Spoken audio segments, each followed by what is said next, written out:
Remember this as you go through life. Okay. The sun will come out tomorrow.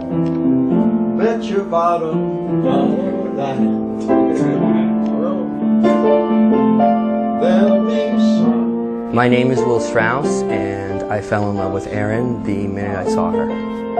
Tomorrow clears away the cobwebs and the sorrow. When I was growing up, I was an absolute crazy, insane fan of Annie, the show Annie. And I would wear my Annie dress everywhere, to birthday parties, play dates, everywhere. My brother called me Annie for the first 2 years of his life. So when I met him, I was like, oh, that's why I know your name. I met her when we were in graduate school, and I was just immediately taken with her, but she had a boyfriend. One night, a bunch of us went out for a drink, stayed at this bar till about 4 a.m., and we were down in the village, and Will and I both lived uptown.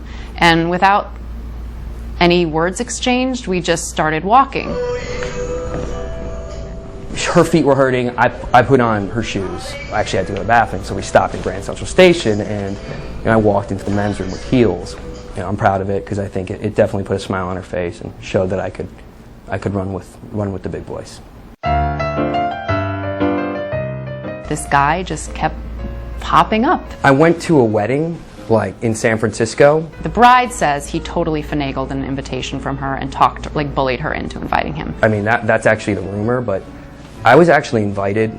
I went just for her, and knowing that this was one weekend that her boyfriend, who couldn't fly out there with her, couldn't make it. I was just sort of casually trying to ask everybody I knew, oh, have you seen Will? Have you seen Will Strauss? And they'd be like, I don't know, he's not coming, is he? I'm like, what do you mean he's not coming? I thought he was coming. I was told he was coming, but just trying to play it really cool. There was something in Erin that said, there is a possibility here. So when I finally saw him there, I was like, and then when we went to San Francisco right after that for a few days, the whole 3 days it was, I think there were 2 or 3 other friends of ours. It was them walking like a block ahead of us, and we were just scraggling behind, getting lost in our own thought, talking. Then I went back to New York, and that's when I really thought, oh, I really miss this guy. I'm in trouble.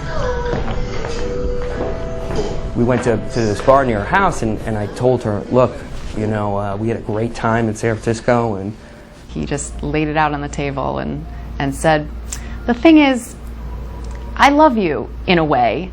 After that, we probably a few nights later went to this other bar near my house called PJ Carney's, and I said, let's, what do you think? I still said, well, that's great, but I'm not ready to break up with my boyfriend. And then at that point he said, well, then I don't think I can just be friends with you. So for about 2 weeks we didn't speak at all, and that's when I knew, I was like, I gotta get him back somehow. I gotta fix this.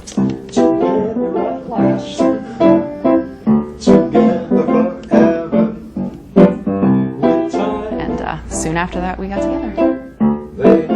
Actually, with the help of Erin's father, we put together this great proposal charade, and we went to the Friars Club. That was where we went when he first told me that he loved me.